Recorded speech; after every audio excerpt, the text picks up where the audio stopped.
Hey sis, where are you going? Oh, I'm just heading out to find a place to send money to my uncle in Samoa. Oh, why waste time and petrol? You can use UP Group Money. You can send money to Samoa and it's really fast. Really? Yeah. Can I sign up online? Yeah, it's really simple. Sweet, I'll do it now. Okay, bye. Bye. Sending money to your loved ones in Samoa has never been easier with the UP Group Money Transfer. Our service.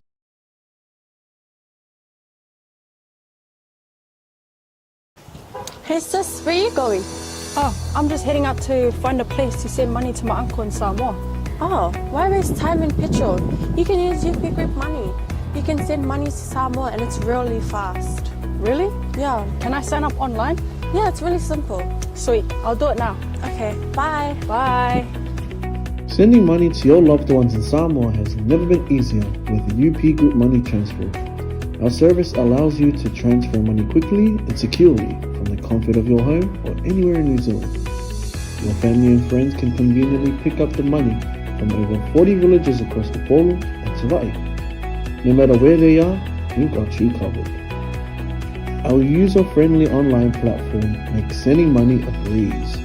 Just visit www.upgroupmoney.com. Sign up and start sending money in minutes. We're here to help. If you have any questions or need assistance with signing up or sending money, please don't hesitate to contact our friendly support team at 09558 2896 or 0800 877 328, or visit us in the office at 6/22 Station Road, Ōtahuhu, Auckland 1062. Experience the ease and reliability of UP Group Money Transfer today. Your family and friends in Samoa are just a few clicks away from receiving your support. Visit www.upgroupmoney.com now to get started.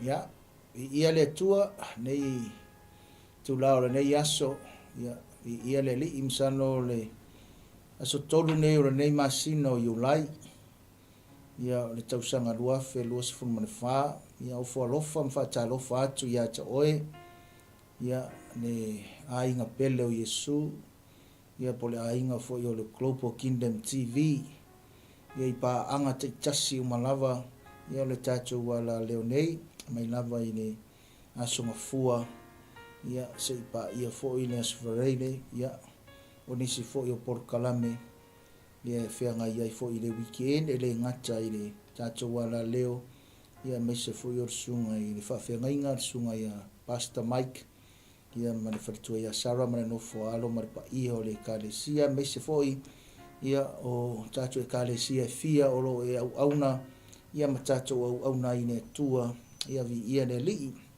Malo ne soifua maua, Malo fo i le nangi mama, Malo ne folau manuia i se tatu watu noo, ia mai lava i e matutua, ia se ia pa ia fo ia alo ma whanau, ia se o tatu watu noo Samoa, ia i Samoa i sifom Samoa i sae, ia maso o se Samoa lava, ia o lo ta ape i tu e 𝚟𝚑𝚍𝚎, ia vi ia le li, i New Zealand nei, Australia o i Amerika, ia manisi o atu nuu o le Pasifika, ia mane lalonangi, ia olo ia ito nia tātou tangata, ia ofa alofa foi mwhata alofa pe a mose a vanoa, ia e whapenao na ofa alofa atu i tama whanau, ia o alo ma whanau si o tātou atu nuu o Samoa, olo ngā rulu e le nuu o le atua, tātou misionare le afine a relin ngā solonga, ia meso de faritalo de mongo olive,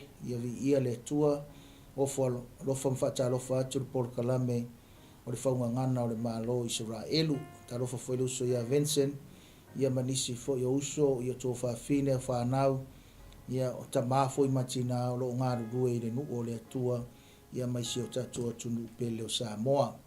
Ia mese foi whatalofa whapitoa le porkalame, ia i tō whinga e lima po mea alofa e lima, le au whainga ruenga, ia o le mea alofa le atua i tono e kalesia, ia le au apostolo, ia perfeta, whai evangalia, ia o whai au, ia mese foi o whai a onga tuspa ia, faatalofa foʻi lau faasalalau o le au tālaʻi ia o le au misionare o le au faipese ia o e galuega le alii ia i sui faifeʻau o aʻoaʻo fesoasoani o aʻoaʻo failauga o tia akono o taʻitaʻi o matatā ia o laulau ma komiti faafoe ia ofo alofa atu le polokalame aleluia viia le alii faafetai foʻi lenei avanoa saunia e le atua ae maise foʻi ia o le suga ia Pastor Mike ia ma le tatou alaleo nei faatalofa atu i lenei auauli po lenei afiafi ia i le suafo Iesu le tatou alii ma le tatou faaola faatalofa foʻi i le tamā ia po le usu ia le atinuu malo fou ia viia le alii ae maise foʻi tauaiga ia o wō mai masani me gata foʻi lea ia o le faatalofa faapitoe nisi o le ekalesia le Prince of Peace AOG ia viia le alii ia o le gaga faafetai malo foʻi le saʻili tatou ekalesia lenei vaiaso malo le talo ma saʻiliʻili le atua ma vaavaai le atua le tatou anapogi ia e le mafaia lava e tatou se mea pe aunoa i tatou ma le talo ma le anapogi ia pena ona fetalai mai o Iesu ia ae o le ʻaufaisi tatou talo i ona tatou atu le faasoa i le upu o le atua ia le tatou polokalame ia lona fasifulumaliiva lenei ia o naua i luga le tatou tusi faitau momono faigatupua e 2.5 le asosoo mai le vaiaso na te atu nei faipuesefulu e o faipueluasefulu na wa ia ilunga le tatou screen ia o le te fiatalanoa i me taʻu o le VIIGA ma le FAAMANU a tagata o le nuu o le atua ae seʻi faisi tatou tatalo ia ona tatou oo atu lea i le faasoa i le upu o le alii fiafia lava o matou loto le atua ia te oe i lenei lava i tula faafetaitele le alii ua matou toe fei loaʻi foʻi ia ma lou nuu e maise ou tagata o paaga masani le alii a le ala leo ma le polokalame o matou ekalesia foʻi o aiga le alii ua ma e masani o auauauna ata foi leo Pastor Mike ma le tama ia le atinuu matou viia oe faavavau galuega fai faatasi ma lou mana ma lou agaga paia ae viia oe le atua ua e toe tatala faitotoʻa ia ua ulufale foʻi o matou sauni e faalogologo faitau ma faasoa lau afioga e aʻoaʻo mai lau upu ma aʻoaʻi ma faatonu faapoto mai lau afioga iā taʻi matou ina iā toatoa saunia i matou mo galuega lelei uma lava e le gata le alii i le ola nei ae maise foʻi o le matou faatalitali atu i le ola atalii talo le alii ia faamanuina lou suafa ma vatu pe iā te oe le taulaga o VIIGA ia o le faaneeneega o le amene ma le osana o mea uma ia le alii matou te faapale ma faalaei ai oe o lo matou atua o oe o le tupu silisili o le tupu aoao o le tupu atupu ma le alii o alii e viia oe le alii e tagata uma e viia oe lanu magagana uma e viia oe le alii i le oso aʻe o le la e oo foʻi i le goto ifo o le la e viia oe i le ao e viia oe i le pō e viia oe i le taeao le aoauli ma le afiafi e viia oe faavavau lo matou alii ia tatalo tuuina atu i ouluma le atua lenei polokalame tatou ma oe ma lou agaga fesoasoani mai ma lou agaga fāuu ma faapoto mai matou e le gata i le faasoaina o lau upu e maise foʻi o le faafofoga mai o ou tagata ma lou nuu lau upu uma ona tusia i le faauʻuga o lo iai le mana ae manaʻomia le alii i le mea faigaluega le faauʻuga ma le mana lea e faasoa ina ia ua fioga mai lau faauʻuga mai le faamalōloga ia a o faasoa lau upu e maise foʻi le atua i alu ma le mana i luga o le alaleo pe augalugalu o le ea faasao mauli le alii i le polokalame ni mafai ona oo lau upu i loto le atua ia ai o finagalo tagata o le a mafai ona faalogologo mai moa mai faamanuia mai lau fio i le amataga o ngā tutonu se o lona whaewiina whaamangalo fo iso mātou se se o na o Iesu. Amene, amene. Ia, vi ia le li. Ro. Pea no whai atu o le fia whaamamafa le Faugagana o le Malo Isaraelu nei aso. E le me ta o le VIIGA po le tapuaʻiga po le FAAMANU ma le faaanetaga. Le tupu o tavita according to our scripture and our Bible reading. Ia ngawa i lunga o le tatou screen pe o ngawhai atu. Ia o le muamua no fua i ngā tupu. E lua sifuru ma le iwa o le whai muamua o I'm sorry whai upo sifuru e o i le whai upo e lua sifuru. O i nāne na tatou so o i tatou porkalame o le Faugagana o le Malo Isaraelu. O le a se tala noa mai ar tuspa ia i le Malo lea po le nuu o Isaraelu ma tangata o le nuu. Ia o le afu iso nā o ngā mo tatou. Wa le tuspa ia pe o ngā whai mai e le tustusinga le apostolo tuspa ia o malawa e mai le anganga o le tua ia. Ia o ngā fo ia e o ai e wha atonu ai e wha apoto ai fo i le ami o tonu. My all scriptures are inspired by the Spirit of the living God, the Spirit of God. Nonga winga o e tonu a onga mei o tonu rang tuspa ia e ta o le upule scripture nonga winga le refer to tuspa ia e tustusinga po wha maumaunga. O la fo e whai mai lesi a o onga o le upule scripture po le upu o le upu po le tusi pa ia. Pero minga le refer to a tustusinga mai ai whenga inga tuai. Pea tatu tala no i le winga o le upu e peru na tusia mai ai ma whaadi liu mai ai le upu leo le scripture ia po le upu po le tusi pa ia. Sau le ngana e leni mai si uma ngana uma lava se ia o mai lava i ngana ingilisi ma wha Samoa. La whaitawina le upo le tua momono whai ngā tupu e lusi fuma iwa whai upo se fulu whapea. Ona FAAMANU atu leo ta vita ia Iova i luma o le whaapotopotonga uma ma ua whapea atu ta vita ia FAAMANUina oe Ieovae le atua o Isaraelu lo mātou tamā mai le vavau e o i le whaavavau. O le VIIGA o le FAAMANU ma le faaanetaga e whaafoi i le atua. Le ua mori mau mai le tuspa i e tusi whaitau le tatou te e le Faugagana o le Malo Isaraelu.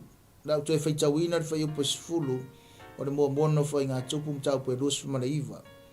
O na FAAMANU atu ai leo ta vita ia Iova i luma o le whaapotopotonga uma ma ua whaapea atu ta vita. Ia FAAMANUina oe Ieovae le atua o Isaraelu lo mātou tamā mai le vavau e o i le whaavavau. O Isaraelu ngā tau mai ngā e leo le nuu. It's not talking about the country or the nation of Israel. It's talking about Jacob. Nanga ngai toi muri mai. Whai mai le whai upuru ngā o le Ieovae le atua o Isaraelu lo mātou tamā. Ai mai le vaenga mua ona FAAMANU atu leo ta vita ia Iova i luma o le whaapotopotonga uma. Mai le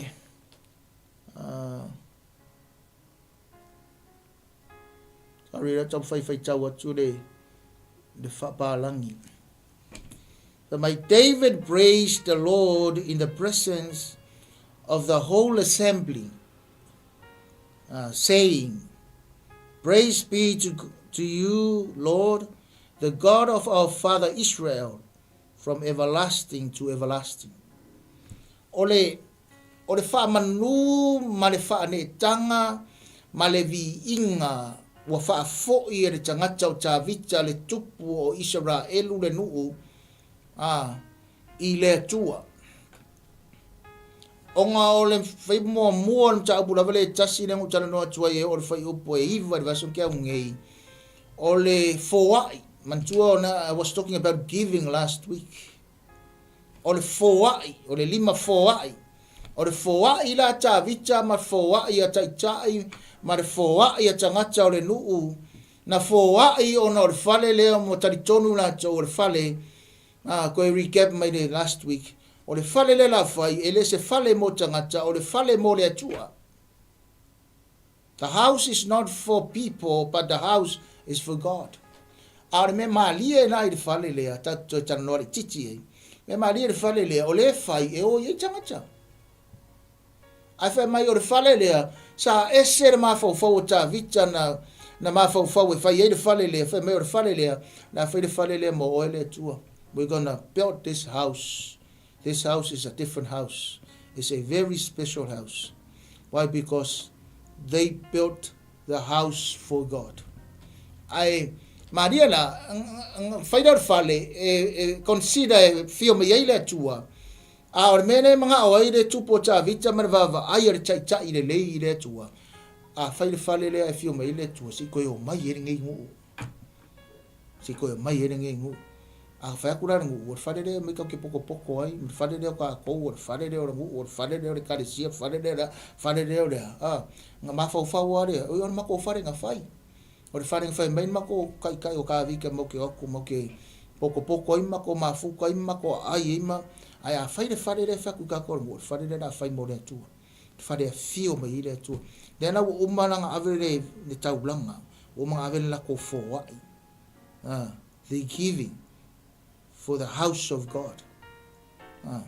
Adela wo o mai I fameno na I ona FAAMANU leo ta vita ya Yehova I luma o le potunga uma ma ngai ia o le aonga lea a le Faugagana o le Malo Isaraelu o le a mata mai maunga o le manui o le nuu o mea e fai e kai o mea e fai fe au a paskolo fai vangaria perfecta fai aonga o ki a kongo ka mama ki ngā leaders of the movement or the departments of the churches o mea lava e fai o le ia ka kale maka ai mai mo atu they follow us they look at us nana e fai mai na ia mo FAAMANU na cha vita I le tua I le FAAMANU nga o kongo longa no fuali I o tupu mo kongo longa sitting room po kongo longa mauka o FAAMANU I luma potunga uma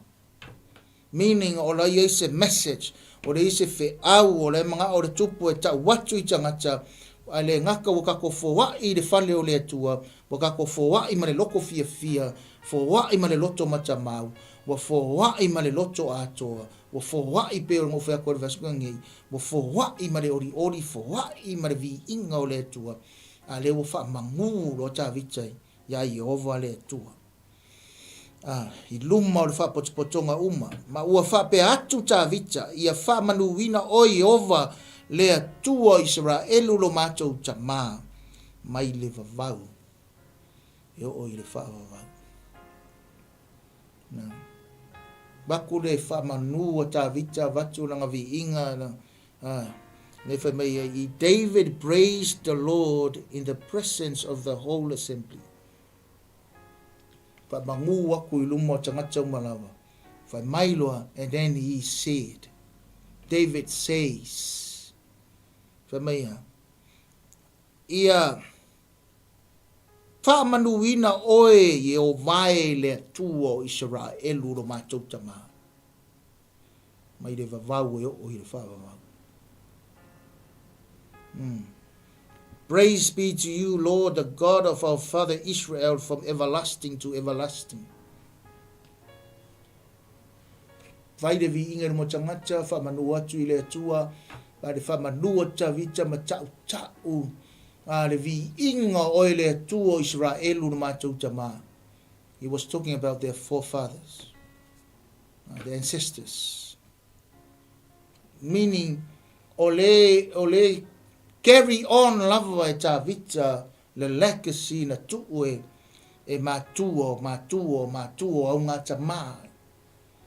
O lai wau lava le iai o le tua I le nuu lea, le iai o le tua I le foai lea, le iai o le tua I le VIIGA lea, le iai o le tua I le FAAMANU lea, ia ia oe Yehova le tua o Isaraelu e leo kalangoa ka vika I le nuu lea, a le tana nota vita I le au ngā kama.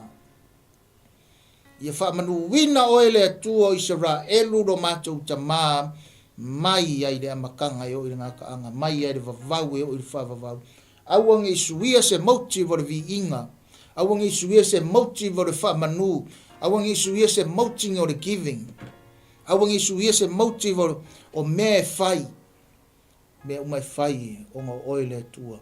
Langa o le tua nga e polomisi, o le tua nga e fola, o le tua nga e whaamanguia, o le tua nga e suia, le ingora mako ka mama ia Iakopo ia Isaraelu, e whaamanguinga na o e mai ia e kaimi nga e o e whaavavau. From everlasting to everlasting. Whaamanguinga le swafa o le tua. O le se sosoangi e porkalame o whaungangana o le Malo Isaraelu mo o e mao mai tatou umalava, toi au maira ia tātou le mafau fau le tupo tāwitanga iai i lana whaamanu ma le whainga o nanga VIIGA i le atua ai koe kalangoa au mai le scripture a mai whaamaumaunga a mai suinga a mai vāvenga o le atua. Still the God of yesterday, today and forever, you are the same. Oi o le atua e le suia, oi o le atua e te alofa, oi o le atua whaamanuianga, oi o le atua furfulanga, o le tua o manuia, o le tua o le fa solo mei lalo i le kako kusifai kau. O le tua na nafi, o le tua o ngā tamā, o le tua o ana maua, e le suia le tua le Samoa, ma le whafonga mai a whai lau fōai, whai kako whamangu, whai kako VIIGA, whai sa o lava i le tua. Nanga iei se fōai e se le motive, e se whai mea, e se le anganga e whai ai, e se le mawhau e whai ai. O iei fo iska ngaka e VIIGA, o ngā VIIGA, ai sau Iesu kiro le VIIGA, whameno ne i Iesu, wa VIIGA mai le nguu lea ngā o lako lau nguku. Ngā o lako nguku, ngā o upu, ai le ai se loko, ma mao le loko. Ma sangi whai ngā o ao i mea ngei o VIIGA, e tangata ngā o le pese e whaongāre mea alofa pese, ai ese ale o langa nei o lai, ngā o ngā pese a maka e whaongāre mea alofa, ai ese ale mea lai mawhau wai. You're not singing to God, you're not playing those instruments to God, to praise and honor God, but you're just playing it for the sake of playing it. You used to it. Whai o yeisesi o mai moa mai o reke kongo worship team, reke kongo o fwoi pese, a o whai o e whai ana mea lea, te mana e whai loia to o le lui, whai mai tā vita, whaamanu wina o e le atua Iova, o le atua o le tamā, o mātou tamā, o le atua o mātou tamā, o le atua o Isaraelu o mātou tamā, e whaamangu winga o e mai rewa mau, e o i whaamau. E le aisesi ka kau i le VIIGA, tātou wala leo mai o mai moa mai sa moa, pa ia o kalesia o e whai VIIGA, tātou umalawa e o i amatou, au auna le atua, e le aise se kau i le VIIGA ngā o le atua lawa kua kasi. Le atua te tau i le whaamanu ma le whaanetanga, ke le sa o onga me kau o whai VIIGA. Nanga e ngai kukisira fia tangata ingoe i Lucifer. Lucifer. O ia sa whai VIIGA, o ia sa kai ka ia le kolu, ka le kasi vai kolo le o angelo le langi whainga o VIIGA o le atua, pe ka inga o wha maua lunga longa loto i le whainga o VIIGA, ngā leo ngā mafua ngā wa ese mai e le atua. Mera tara tuspa ia inga wa lafo mai e le atua e la Lucifero a paka kū mai lalo a sauma mai kasi vai kolo o angelo le atua le o whaima angelo o pongsa, angelo o pauriuli. Te manau foi lu ia to ile nei vaenga o Porkalame na o tutu la au atu o le whaungangana o le Malo Isaraelu ia te oe ai au ngā foi tau whangu atu o le au auna ma le upo le atua ia te oe tātou o tangata whaamanu i le atua le ngata le worship team ai mese foi ka sos ka ngaka whai VIIGA i le atua auangi ka iese keimi ka ko ke wha maururunga ai i le whainga o tātou o langa ma tātou VIIGA, ma kako loku, ma kako pese, kako waonga, ma kako makangaruenga. Au ngiske mi kako ke wha maururunga i langa e le talia e le tuar tangata wha maurunga. E te e le tuar tangata wha maurunga, peo lara tusipetieru, e wha mai e fōa. Ina mairo nā rofa tū noa i e wha mawalalo, maloto mawalalo, mai whioa i fo i le tuar ma tangata wha mawalalo.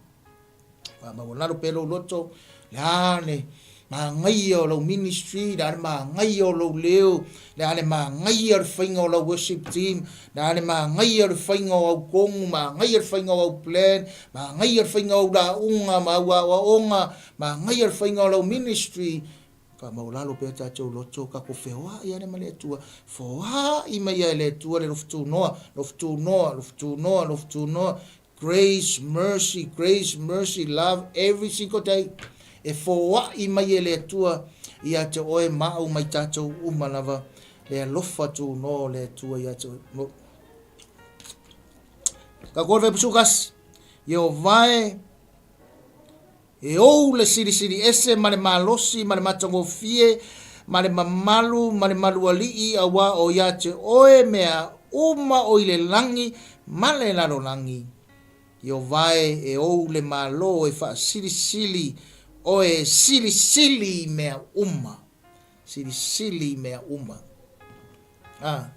fa mai le tala tuspa ia I fai upo se fulu mane tas so just yours Lord is the greatness and the power and the glory and the majesty and the splendor for everything in heaven and on earth is yours Lord is the kingdom you are exalted as head over all mea malava o mea oile tua fa mai yo vai o oile sili ese male malosi male matangofie male mamalu male maduali wa yache oe mea uma le langi male lalo langi yo vai e o le malo e fa sili oe sili oe mea uma o mea le tua e se mea kako le se mea oe le se mea fa metala tanga to yopu kako mai le mi se mea kako foi ai le mi se mea kako mai le lava ka koe foi le lava fa mai nona ia tala tanga to yopu ia FAAMANU ina pea le suafa o Yehova le atua suafa o le ali FAAMANU ina pea pe yeise mea pe leise mea FAAMANU ina pea o lesi foi tangata a leise mea ko anga fai VIIGA ko anga FAAMANU le tua haleluya lofa mai anga ke le au mea le ai rose VIIGA leise FAAMANU leise faafetai le ai se lotu ngare alua ai fa mental tuspa ia o le tua o e o le mamalu e o le VIIGA e o le malosi e o le matango fie a o le manuali o mea umalava e fa siri ina oe lo suafa siri e suafa umalava o oe o mea o le langi ma le lalo langi o a Yehova ia o mea umalava everything is God's belongs to God it's from God give it back to God for what I le tua fa menu por pese ma tusi le Roma fua mai ate oe toe foi ate oe o VIIGA mea mana wale fa mai fai posutasi pe fia mauti noa tiri fai tau i fai posutasi mea malava o mea ia Yehova o mea ia le tua mea fai ngai ate oe VIIGA le li torpo lou ke le whaaleanga ate oe o le pokalame ia ngā kuku wako le Faugagana o le Malo o Isaraelu o mea ngai ake oe ia o le malosi ngai tinga ina ai o lo poto lo tamai o lo sa ili o lo kaukinga o mea umalava pare koe end umangi anga mea umalava it's not yours it's not mine it's God's anga le ile tua le puipuia ka ko anga le ile tua le foi mari poko anga le ile tua ke le mo malosi anga le ile tua le sifa manolonga anga le ile tua le ise se ainga le iso ko rua le ska fa ngau le ska fa le nka ka vale le ska pisingisi le isa kupe le fisa ka kupe le isa me ai it's everything from God le tua Yehova Irai o le tua nga ke fo ai mai he's our provider he provides everything for us nga fa merchala tangata le o le vaanga le o le tusi le o le talo tavita lang fa mangui le tua mo lang fa fetai le tua ta watu le tua o oe o le atua ngai ngā kama, o oe o le atua le mamalu, o le kamao a inga, o le VIIGA, o le mahalosi, o mea umalava, e wha siri inga oe le atua, o oe o le atua matautia, o oe o le atua fofongia, o oe o le atua tangata uma, o mea ngai le langi, o mea oe, o mea le lalo langi, o mea oe, le aima se mea mākou. Ai whaafitai ngā e kakala le avangoa, ngā e au maia le poto, ngā e au maia le whaunga, ngā e au maia kupe, ngā e au maia ko olua, ngā e au maia whaangau, ngā e maia whale, ngā e whaia pisingisi, ngā e whaakanga o ke ui ai, ngā e whaakanga o ke mangui ai, ngā e whaatanga au, ngā e fofola mailo langi o langi. Whai loa mai ai a te au o oe le tua. Are lui fuira le pokalame mo oe, si o atu nu pele o sa moa. Ngā fau tua atu o le pokalame i atu oe, ngā lava i atu oe le tō whā ma le utanga. Ai atu oe le fina ngalo o le tua mo oe, ngai atu oe le manino ma le mana malama o fionga pa ia le tua, na tatu oe fai pasu tolu. Fai mai atu oe le o loa ma le mamalu. O oe te pule i mea umalava. O iai foi i rou a ao le mana, le mamana ma le malosi. O iate oe foi le whaatele ma le whaamalosia tangata umalava. Fai pusu lua. Ma iate oe le oloa ma le mamalu. O oe te pule i mea umalava. E iai foi i rou a ao le mamana ma le malosi. O iate oe foi e whaatele ina. Ma whaamalosia tangata umalava. Fai pusu lua. Ile whaperitania. Wealth and honor come from you. You are the ruler of all things. In your hands are strength and power to exalt and give strength to all. Mai pasulur te talo le ata vita. Mai ate oele o loa male mamalu. Vai, mea mai le tua. Ole o loa male mamalu. Famelo le io le oe e te pule mea umalama. You are the ruler of everything. Oe te pule mea umalama. O iai foi lo a ao le mamana ma le malosi. O iai te oe foi e wha tele ina ma wha malosi e tangata umalama. Le iaki oe le mana. Le iaki oe le pule. Le iaki oe le oloa. Le iaki oe le mamalu. O oe ke wha oloa ina tangata le atua. O oe te wha mamalu ina tangata. O oe te vatu le pule i tangata. O oe saudisi vaenga ngai muri mai. Wha mai o oe o lo iai le mana ma le malosi. E te wha mamana ina tangata. E te wha tele ina le tangata. You give strength to people, to all people. You make them rich. You extend their life and their wealth. E ke whaalau kele mai wha malosia, mai wha tele tangata, mai wha mamalu tangata, mai wha oloa ina tangata. Kalo lea tangata o tawita, Faugagana o le Malo Isaraelu. Ngā o lea tua lava te tau i eile VIIGA. Ngā o lea tua e onga mea umala. Fai tau fai upa sifuru tolu. O le neiro mātou watu ai ua mātou whaafetai atu i atu oe mavivi atu i lau swafa mamalu. Vai. Mātou whaafetai atu i atu oe mavivi atu i lau swafa mamalu. Now, our God, we give you thanks and praise your glorious name. We give you thanks and we give you praise. We give you honor, mighty and power. It's yours. Everything is yours, O God.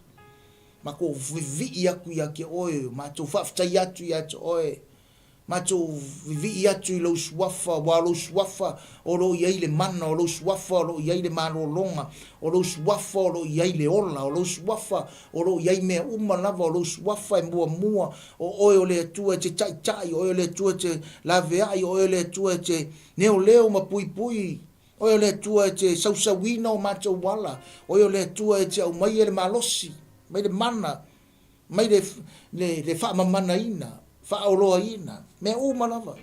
It's from God. Mai le macho vatu ya te oe. Macho whaamanu watu ya te oe. Ma macho whaafutai atu ya te oe. Ma vivi atu I lau suafa ma maru whepusu. Korunga whepusu wha. A o ai e a unei. O ai e a fo I lo unuu. Ina ua macho ma whaia. O na whaitaulanga ma le loto wha benei. A wā mai ya te oe mea umalava.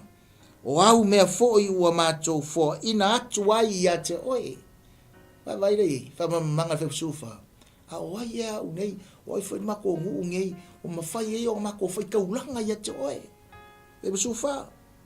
A wā mai a te oe mea uma lava, o au mea fo I wa mato fo, ina atu ai ia te oe. O wā mai a ki oe mea uma, everything is from you. Now we give it back to you. O mea uma lava. O ai whamita vita, who am I and who are these people? O ai mātou. O mako whaia ni taulanga. We do this giving. We do this sacrifice. Why? Because everything is from you. And we give it back to you. Enea. E le o le tupe tā ua. E le o me whaia tā ua. E siri atu longa tā ua. A o le me siri atu longa tā ua. O le tātou loa o le atua.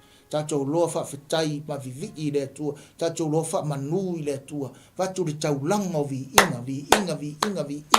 I le atua. Awangi whaoa sisi lau vi inga. Awangi whakura whonga inga lau vi inga. Awangi whaoia lau vi inga. Awangi e mosu e ke vivi. Awangi e paie. Awangi kako paie whai vi inga I le atua. Kau karakala I vi inga. Kau karakala I whamangu. Whawhetai I le atua. Isa, wao mea me le atua. Mea me le atua. Me fe posuma lima a wao tangata ese I mātou yo luma. Ma e au mau e pe o mātou tama umalava. O mātou nei aso I le lalolangi e pe o se ata e le ai foi se whaatua tuanga. Hallelujah. Fe posu lima. Thank you, Jesus. Hallelujah. But who am I? So far, fe posu lima. We are foreigners and strangers in your sight, as were all our ancestors. Our days on earth are like a shadow without hope. Amen. Famai le tatalo ta vita I fe posuma lima. Famai awao tangata ese matou ma tangata umauva pe o makokama. Mai o matou nei fo yaso I le lalolangi pe o seata. Ele aiso na whaatuatuanga, pele aiso nga whaamoe. Vai, a kau whamamama le titi vai ngara whaungangana o Malo Isaraelu. Mai te talo o tangata o le 𝚘𝚘𝚙𝚢𝚘 Isaraelu o tā vita. Whai mai o mātou o tangata ese, ma tangata o mau, whape o mātou tama, o mātou waso foi I le lalolangi ngei. Whai mai o peo se ata. Peo se ata e leise whaamoe. Leise whaatuatuanga. E ke lei o le awa onga o le whai upu lea o le tatalo a tā vita, le tangata o le atua. Mātou tangata o mau, meaning memo mua sao. Nanga le wholwholanga le whai a Bramo, kūro a inga, kūro menga ki masangi, a sawe alu se ngu. O le ngu la le ngofoi, o le ngu o le wholwholanga. O le ngu ngā mafuanga ngofoi, o le ngu o le atua. La leve vesi al kemingi, mafua mai o le wholwholanga le atua, o le upu o le atua. O le whikalinga le atua. Mingoi me oi alu I o le upu. Se awa onga fo le whangungana le Malo Isaraelu. Kako o ai whai mea o le upu. Kako mingoi ai whai mea o le upu. Foa I le upu, vii le upu, au aunga le upu, kalo le upu. Ministry o le upu. Kako mingoi e whai le upu. Kako o aunga le upu. Le upu lea. Me mako kaka o mau. Kaka ese. Nesa o le talo a vita. Kaka ese. Kaka o mau whape o makama. Awaranga mako ngofo I. Le mako ngofo ngore upu. Mako ngofo ngore fofolanga. Mako ngofo ngoe. Mako le koe o ese ngoe. Mako ku mau ara ku mau o markemi. Mako aso venila langi pe siaka. Pe siaka disfa mo disfa ku kwanga. La sa o le fingo di talo ta vita. La si la fia ene tu. Si la fia ene tu. Wow. What a king. What a man. What a prayer warrior. Mama lama leile tu fingo lang kakalo. O lui finga mo oi ma. Aka ko kakalo pung sai le tu ai. ai ka ko kalo maka ko mana malama le ala ngai mama malama ile tu le chalo ke mama malama le mama malama le fa me do ir va ngamu mu do fe pusul lima ba ko aso ngina langi pe reka lo man ko reka ile se me mongin me reka apu ele ko wa mo ia wa ure ku mai o ele wa monginga o le ngot just a photo it's just a picture asa fu se chola ko wa fa pe ui oi la le e ka o me le ngo wa ele wa ure this is the real me e mi ngoi ka kala e vai e pula sa vali a le ka ele se me mongi ma ko ye la ngi la langi o nga pe se aka re mo ke ngofo ngi ele mongi ele fa pela ele mongi le al mene e fa me pe o se acha ma ko ngofo ngi me le se ma ko fa moi ngi le se ma ko fa ko kuanga ngi o ma ko fa moi nga ya o ele tua ya oi ma ko fa moi nga ma ki fa moi aku ya oi sa fa pusuongo yo vai lo matu watua o le loa umanei wa saunia i matu e faia i le fale mo oe mo lo swafa pa ia e mai ate oe o au mea fo ia. Wow. Hallelujah.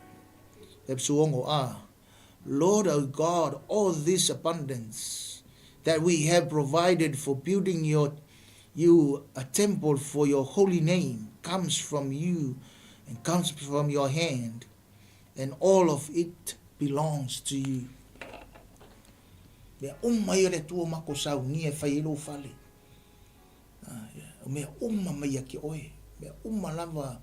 Me oe. It is me matu. We have nothing.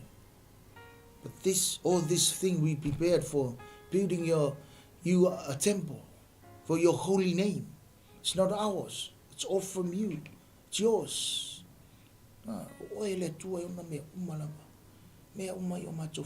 O le talo le tangata lo toma walano o le talo le tangata malama o le talo le tangata e taritonu i le atua talo le tangata malama yala o le atua talo le tangata matau i le atua e ava i le atua e mingao i le atua e loa le atua David was a humble heart, a humble man.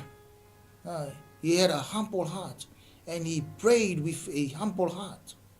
Na fa ma wala lona loto I lumo le tu e fingo lan tatalo fe me fe posu mar fitu lo watu wai wo wi loa o oe te su e ile loto ma ua e fia ile a me tonu o a unei o le fa maoni o lo loto wo o fo ina tuai male fia o nei me umanava ele ai o le nei wo over ayatu male fia I lo nuu ono nofo mai I nei e fai taulanga ya te oe male loto.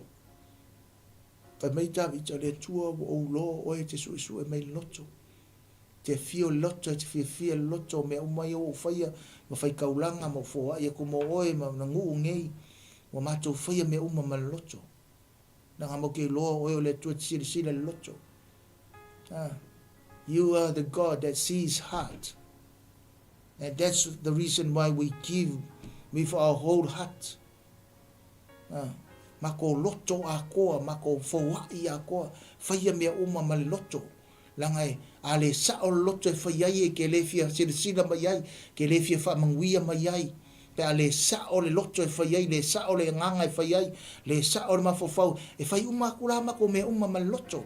Le whaungangana na Malo Isaraelu, sa moa mar fa fonga mar sida mai moa mai a tato foa I be mo fai ko fai taulanga foa I le li I fai mar loto ai loto a toa a sida mai ka fa makala na me o fai mar loto ta fa makala ma ke o fai mar loto ale loko ai le me o mai e mai fai a loko foi mar loko a foi mar loto foa I mar fia for what in mane mauti noa. Give with confidence. Give happily. Give with joy in your heart. That you give it to God. Kere o ver lotu. Kere o ver mos fai au. Pengo faku vaske ngei. Kere o ver mos ala leo. Kere o ver mos next door neighbor. Kere o ver mos esi. E mo ia la ke venga o nga fa ki ngoi no alo fai le tua. Pai me uma mal loto. Le tua ver kalo gavika, ve psuviko. O e ki su e me loto. Langa ma ko fai ko me e ki su e me loto. Sila me loto. Ah, it is saudara le tua kau su e loto. Langa le tua is the all knowing God, the omniscient. Ah. E loa e sila fia e le tua me uma lama. Alo winga lo pule ki su e loto. E sau le tua su e mai po fa feng fai loto. Fa feng fai fo. Fa feng fai nga luenga. Fa feng fai de tala inga. Fa feng fai nga lu ne nga lue mo le tua. Fai loto. Su vadu. Yo vai le tuo Abraham o Isaako ma Isaraelu. O matou tama ia e tausi e whavavau le nei mea i le manatu ma le mawhauwhau o loto o rounuu. Ma e wha tūma wina o lato loto ia te oe. Ai vai. Wha wau te talo le tangata o tawita. Le tua oe o Abraham, le tua oe o Isaako, le tua oe o Isaraelu o Iakopo lea. Ka mele o le mai. O matou tama ia e tause whaavavau le nei mea i le manatu ma le mawhauwhau o loto o lo nuu ma ia e whaatu mawina o lato loto ia toi. Mai, ai oi atu lo tavitai, le tua o Abrahamo, tua Isaako ma le tua o Isaraelu o matou tama. Whamai a le tangata o le tatalo tangata o tavita, whamai ia e tause whaavavau le nei mea i le manatu ma le mawhauwhau o lo nuu. Ma ia e whaatu mawina o lato loto ia te oe. Mera wai oe toi tawita i le atua. Tango e tausi e whaavavau le loko le muu le. Ma ia e whaatu mawina o lato loto ia te oe. Sa mo ma whafonga mai whaungana na Malo Isaraelu tutu la au atu le polkalame ia te oe o lau ngani lea tangata o tawita i le atua e alofa mai le nuu. Me mua e tausi e le atua loto. Tausi e le atua ia manatu ma mawhauwhau. Se kako kilo i le wheu posi furuwaru. Thank you, Jesus. Lord, the God of our fathers, Abraham, Isaac, and Israel, keep these desires and thoughts in the hearts of your people forever, and keep their hearts loyal to you. Le tua tausi, le tua whamarabore lofa mai manatu ma mawhauwhau o le nuu lea. Kausi mai oe manatu, kausi mai oe mawhauwhau o le nuu lea. Mai whātu mawina loto le nuu lea ia te oe. Faugagana na Malo Isaraelu tutu la au atu ia te oe mau, whamanatu le upo le atua mangai e iori te talo ta vita, whai mai o le atua ngā ke kausi manatu ma mawhauwhau. O le tatalo fo e polkalame ma le tatalo le auauna mo tātou le nei aua ulipo le nei afiafi a ia lofa atu le tua e whaatanga le tua e tanga e tausi o manatu ma tausi o mawhauwhaunga pero tatalo le a tāvita ma whaatu mau e le tua lo loto ia te ia e isi kei me adu aduawa e se fuikako mawhauwhau isi kako loko wa veme tutupu ma me pe wakau whale kongo ilo mawhauwhau whale tono i o tātou loto, whale tono i tātou manatu. Pe o rea maka mai i whai mei tango e tausi manatu. Nanga risi ke mi e pe o me tātou te manatu natu iai. Pe i whase inga i kako. Whase inga lo ma kako mawhauwhau. O ngā kako mawhauwhaunga. Our thoughts. E whase se i kako. Me kau ke mangaku ngaku iai. Wa ngofo ngima maka ngaku. Ale kaidinga la lau mana tunatu ele upo le tua mare nganga pa yo le tua. Pa le kango le tua soso ngima ya wema. Makango ka kala le vango e kaide le tua ka ko manga ngaku. Makako mafofau. E ngwa se ka ko loko se me aru ka ko vaim ka ko rima ka ko langa. Ai a tātou whaatanga le tua, le maa lose mei le tua, ma le mana mei le tua a tātou, e se i kau kai nei kako mawhauwhaunga ma tātou manatu ma kako roko. E le mwhai ona tātou tū mau. Le mwhai kako whaawau pia. Ne ngā ruenga le tua. Kai tau whai posifun mariiva. Ma ia e watua ia Solomona lo watalii o le loto a toa e tausi ai au polo a inga mautu la fono ma au sauninga ma ia whaia nei mea uma ma ia e whaia le maru wa o sauni i ai whai po ruas fulfa uma ai o whaia tu tā vita i le whapotonga uma ia o tau FAAMANU watu ia Yehova lo o tau watua ona FAAMANU watu ai lea o le whapotonga uma ia Yehova le atua o la tau tama o la tau puno no fo i maifo atu ia Yehova le tupu. Aleluia. Lo ma fai tawina fai po es fun mariva ma fai po lusfulu ia fa mai atu tatu por kalame ire nei fiafi and give my son Solomon the wholehearted devotion to keep your commands, statutes and decrees, and to do everything to build that bless your structure for which I have provided. Verse 20. Then David said to the whole assembly, praise the Lord your God. So they all praised the Lord, the God of their fathers. They bowed down, prostrating themselves before the Lord and the king. Pamanuia mai le tua e wala whaitawina o la nga fionga pa ia. Whaiwira, ma te talo atu tā vita o le ngata i le nuu. Ai whapengan te talo tā vita molo nā tari o Solomon. Ia whatu mau le loto le tama le tausi au polo a inga o au tū la fono mau whaamasinonga. Ma ia e alofa i le whainga o le malu. Le tua a le ai oe i lo watalii. E le mwhaiunga kausi e ia mea tauro malo. Le mwhainga kausi e ia au polo a inga mau whaamasinonga mau tū la fono. A le ai fo oe le tua i lo watalii. E le mwhaiunga whai e ia le malu whaamae e le malu. It's all about God. It's all about God.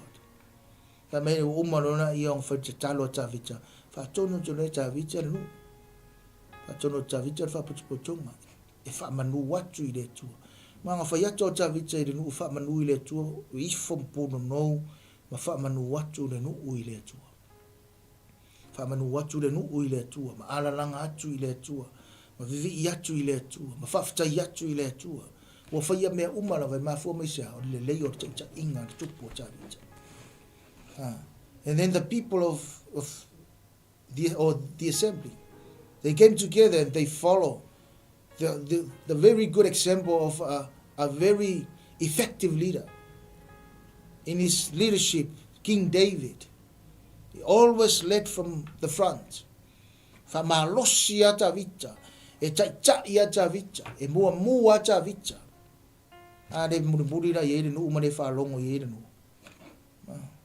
Fa pena fo oi ma ta to umalawa por kalame Faugagana na Malo Isaraelu o le VIIGA o le FAAMANU o le whaanetanga o le whaafitai mane amen a whateteinga la o tama wha o matori tato por kalame a le ola vivii au e le ola vivii foti ngā man whanau a le ola kakalo au e le ola kakalo foti ngā man whanau a le ola alofa au e le ola ki alofa foti ngā man whanau ko mai fore whanau whareanganga le kalesia o mea umalawa e kaunga tai au o a ol faife au a faifo oe leke mai moa mai nei afi o oe fo i rau au nā le tua o le upo le tua we always lead from the front e le eise leader lead from the back o tai umalawa e tai mai i luma e mua i mea uma e mua fong kakalo e mua i saunginga e mua i fongo that is a good leader fa pengar tanga taro chavita ma mua ta vita i fai VIIGA i le atua FAAMANU i le atua ta talo i le atua FAAMANATU i le atua le upu e leska mai e le mai tupu ka ko anga fe tau le upu le atua tangata to anga sa i le atua anga uma fa kongo ko le ta vita le no io ko fa mangua fo ma ko i le atua anga fa yakwa pongo la lungu ifo pongo la lo fa mangu fa ftai le atua isa ya Isira. Ang whape whakongo koe ka vika ngu ai whape kiro mea ngu ngar sau wha ia ngu whawa velo. Usarai pung ngau lalo e mai. Kai o wofo son. E re vi ire ka kalo ai sau whakongo mai fuanga haka. E re o whain kalo ngu. Wangare saua, ai saua, ngofo mai oe. Ai ngai sau fi whakongo mai kako. Ai sia nanga ne mauti noa ni. Mauti noa ni. Sa mo man whafonga mai nei tūla. Ka tō porkalame ngai nei asolulu. Ano wha mai le li msosoani mai le li. Ia ngā tere mo auru upo le atua. Te tari tonu fo ia ngā foi mo oe le upo le atua. Aru ma ave le upo le atua. O le VIIGA ma le FAAMANU e tau le atua isa langa o mea umalawangi ia kako. Mea umalawa mai le atua. Mea umanga ia ki oe. E o le ofu lo ki ofu ai. Se vai o ke se i tulo. Ma le whangwaire ki ingu ai mea umalawa. Mea umalawa mai le atua. FAAMANU wina le suafo le atua. Vaku le VIIGA le atua. Se aungi vau ia se mea le VIIGA o le atua. Aungi vau ia se mea le VIIGA ma le FAAMANU i le atua. Lofa te atu le atua ia te oe. So soani atu FAAMANU ia atu le atua ia te oe. Tato te whailoa i se taimi o i ruma. Pa te tala fo i le atua si siava noa le lei mo tato lana whanau ke usiano. E o vai le atua lo mātou tama. Mātou te VIIGA ma FAAMANU ina lo suafa e whaavavau le atua whaaftai tele lava i lau upu. O lau upu alofa o le Faugagana o le Malo Isaraelu. To e whaamanatu mai le li ie. Ia soani mai anga lei mai FAAMANU ia. I do mātou o langa vivi ma le tāpua i atu oe lo mātou watua. Tu ina atu i atu oe mea umalawa soani mai lau fio. FAAMANU ia te i lātou o i lunga o le ala leo. O i lātou na e na tatalo mai ma whaamalosi ma ko meni mai. Lātou na tāpua i ma mai moa mai. Le ngata fo nei taimi. Au se taimi lātou te mai moa. I tatalo angang pa ia whaalau tele lau upu ia. Ese mai lau siu fonga i le leo lau au auna. FAAMANU ia o i au tangata. FAAMANU ia au auna ma wharetua. FAAMANU ia e ka le sia fia. FAAMANU ia le tino ke riso. Lofa ngia fo e lau fio le ala leo le ie. Lau o nea pasta Mike Masara man nofo alo. Maiso le ka le sia tawa mata. FAAMANU ia oi. Yo matou matua te itai. Yo matou a inga uma ma wo. Ma e masani. FAAMANU ia erelini mana utatalo. Ina maunga olive. Maiso lo nuo Isaraelu. Manu ia leuso ia Vincent. Ia mai lato umo yo ngaro lue lo nuo. FAAMANU ia so se Samoa. Ia ta ape nei na lolangi so soani. Whaola ina utangata. Mo oe ma le whiau o le tala le lei o le whiau o le malo ke riso. Ia lofa ngia e na ufio. Whamangalo fo se upo se sele atua o se tūma se anga. Ia mamangalo le toto pa i o Yesu. FAAMANU ia oi vaenga o te toine i o le nei aso porkalame. Ia o lo so mai i e le whaunga mane mana. Ia le nāre te talo mana o le ngai wala i a Yesu. Lo mātou o li i mana mātou whaola. O le mavala au tuai nei. Amene. Amene. Ya lofa tere atu le atua ia te oe atusa ma le whinangalo pa i o le li tātou toi whailoa i se taimi o i ruma i le alofa o le atua. God bless you all. We love you. God bless. Shalom, shalom. Hey, is it true that your company can help us save money for our trip to Samoa? Yes, that's right. With UP Group Money's partnership with Vodafone Samoa 𝚘𝚘𝚎𝚢, you can save money while you're still in New Zealand.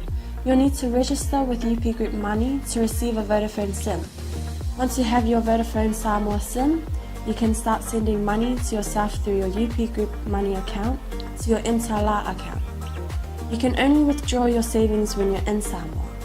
Oh, that sounds great and straightforward. Can I do my registration online? Yes, you can register for UP Group Money online. However, if you need assistance, you can come into our office and we'll help you out. For 𝚘𝚘𝚎, you'll need to visit our office to register and collect your Vodafone Samoa SIM. UP Group Money, in partnership with Vodafone Samoa 𝚘𝚘𝚎, offers you a unique way to save for your trip to Samoa while you're still in New Zealand. Here's how it works. First, register with UP Group Money. You can do this online or visit our office for assistance. Second, receive your Vodafone Samoa SIM. To complete your 𝚘𝚘𝚎 registration, you'll need to visit our office. And lastly, start saving. Use your UP Group Money account to send money to your 𝚘𝚘𝚎 account.